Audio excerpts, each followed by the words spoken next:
Langit Ukraina kini bukan lagi tempat bagi pesawat tempur megah, melainkan arena bagi ribuan drone Rusia yang berdengung tanpa henti, seperti kawanan lebah baja yang datang membawa maut.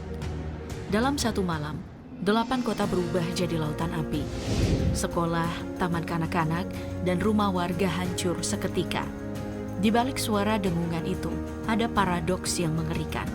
Mesin kecil berharga murah ini kini menggantikan rudal jutaan dolar, namun efeknya jauh lebih menghancurkan. Bulan ini menjadi rekor tergelap sejak perang dimulai. Lebih dari 6.000 drone dilepaskan hanya dalam waktu 4 minggu. Langit pun seolah tak lagi mengenal sunyi.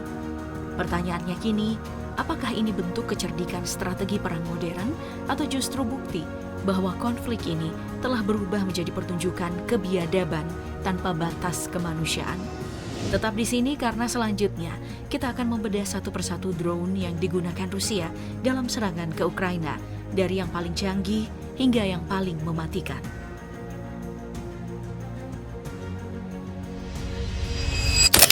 Drone mengubah wajah peperangan, murah, melimpah, dan bisa dikirim berbarengan untuk menenggelamkan pertahanan lawan. Rusia memanfaatkan keunggulan ini, meluncurkan ribuan unit sekaligus dalam pola swarm yang bertindak sebagai umpan dan pembuka jalan, membuat radar serta baterai udara Ukraina kewalahan. Dua model kamikaze yang kini jadi andalan adalah Shahed 131 Geran 1 dan Shahed 136 Geran 2. Awalnya desain dari Iran, keduanya kini diproduksi masif di Rusia.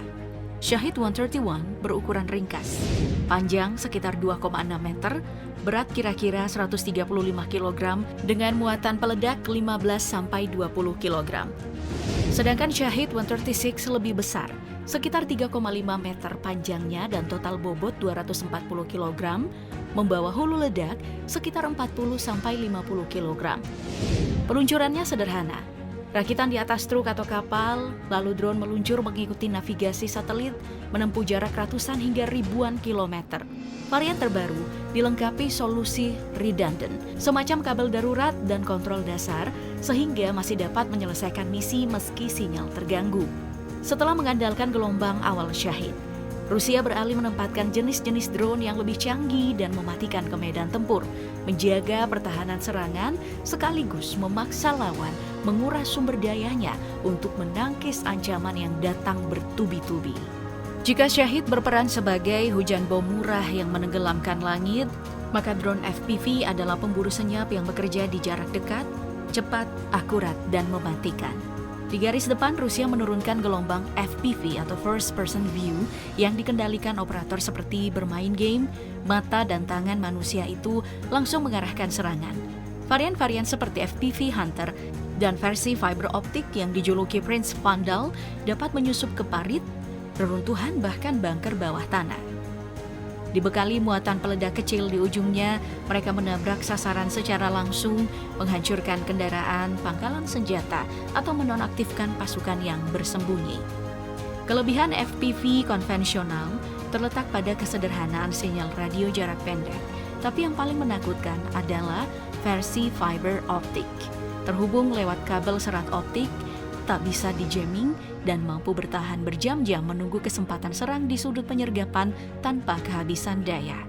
Dalam sejumlah rekaman, tampak bagaimana drone-drone ini memburu tentara satu persatu, mewakili babak baru duel jarak dekat tanpa kehadiran pilot manusia. Murah, hening, hampir tak terlihat.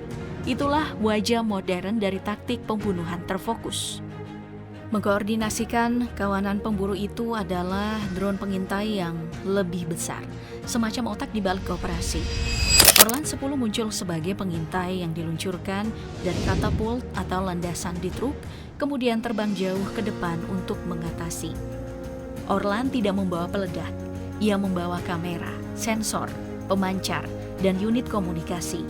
Dengan bantuan navigasi, satelit, dan sistem inersia, drone-drone ini dapat menjangkau ratusan kilometer dan bertahan di udara, mengumpulkan data vital di medan perang.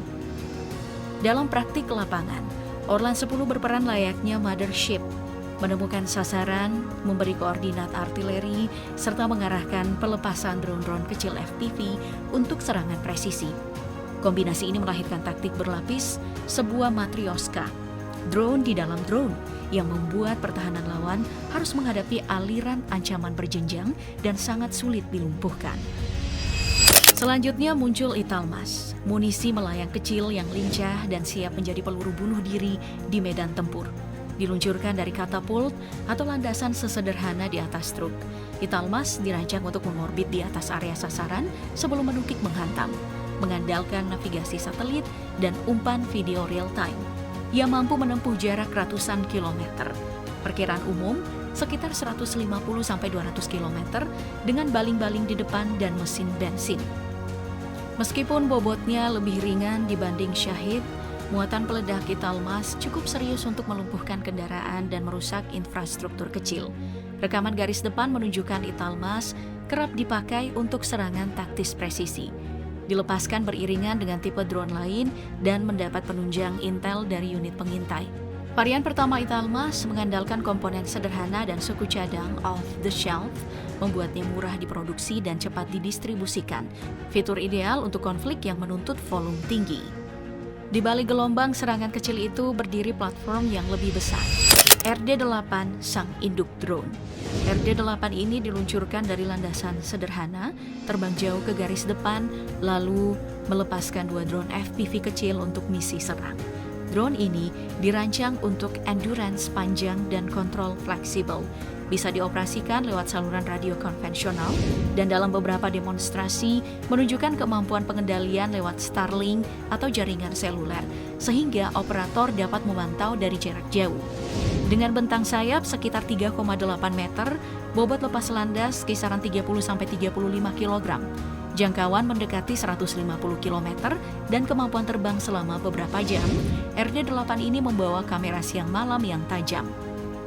Fungsi pengintaian, komando dan pelepas drone kecilnya mengubah serangan berskala menengah menjadi operasi terpadu.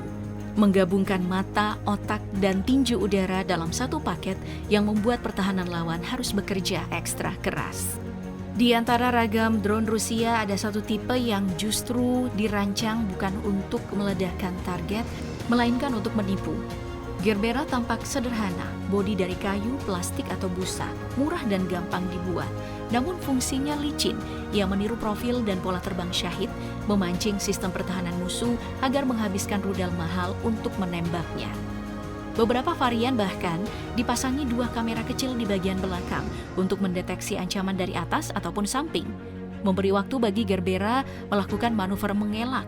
Dengan biaya produksi sekitar $10.000 per unit, Moskow bisa meluncurkan ratusan Gerbera dalam satu malam, menciptakan kebingungan massal di langit Ukraina dan membuat pertahanan lawan cepat terkuras sumber dayanya. Di sisi lain ada Lancet, loitering munition yang lebih serius, diluncurkan dari katapult atau peluncur di truk. Lancet mengorbit area operasi sambil mencari sasaran sebelum menukik menghantam. Sistem panduannya mengandalkan kamera optik TV serta navigasi satelit dan inersia.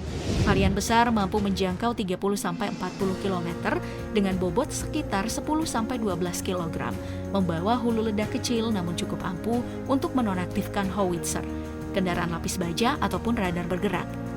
Rekaman pertempuran menunjukkan Lancet efektif dengan serangan presisi, patroli lama, kirim intel real-time ke artileri, lalu serang satu persatu terhadap target yang telah terverifikasi, taktik yang membuatnya menjadi ancaman taktis yang sulit diabaikan. V2U muncul sebagai solusi otonom untuk drone yang tetap melaju meski koneksi diputus musuh. Amunisi loitering berukuran kecil ini diluncurkan dari ketapel atau landasan pada truk, memadukan navigasi satelit, panduan inersia, dan penglihatan komputer.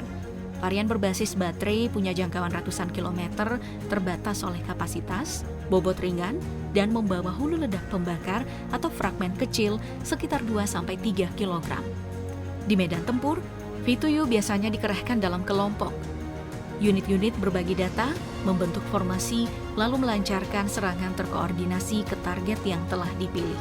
Pendekatan swarm plus kemampuan AI untuk mencocokkan medan membuat V2U mampu terus melanjutkan misi meski kehilangan koneksi, menyesuaikan taktik secara otomatis, dan menurunkan tingkat kegagalan saat terjadi jamming. Molnia mengambil jalur berbeda. drone tethered yang mengandalkan kabel serat optik sebagai nyawa komunikasinya. Itulah yang membuatnya hampir kebal terhadap gangguan elektronik.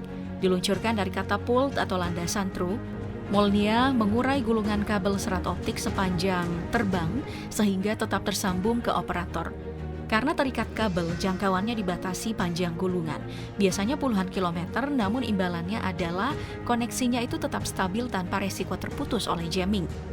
Berukuran kompak, Molniya membawa hulu ledak kecil hingga sedang yang cukup untuk merusak kendaraan, menghantam titik konsentrasi pasukan, atau menarget infrastruktur penting.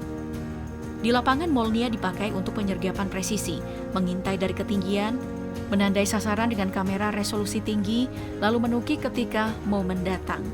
Konektivitas serat optik juga memungkinkan transmisi video berkualitas tinggi dan kontrol real-time tanpa delay yang rentan gangguan. Rekaman tempur menunjukkan Molniya efektif menembus pertahanan elektronik lawan, sehingga menjadi pilihan utama untuk misi-misi yang menuntut keandalan sinyal dan akurasi tinggi. Meskipun Rusia kini unggul dalam jumlah serta intensitas serangan drone, perang tanpa pilot ini juga menimbulkan beban besar bagi Moskow. Produksi massal menuntut sumber daya dan logistik yang kolosal, sementara ketergantungan pada teknologi murah seringkali berarti akurasi rendah dan risiko besar terhadap target sipil.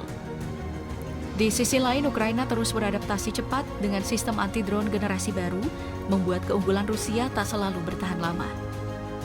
Satu hal yang tak terbantahkan, wajah perang modern telah berubah untuk selamanya. Medan tempur kini dipenuhi mesin terbang kecil yang menggantikan keberadaan prajurit manusia di garis depan.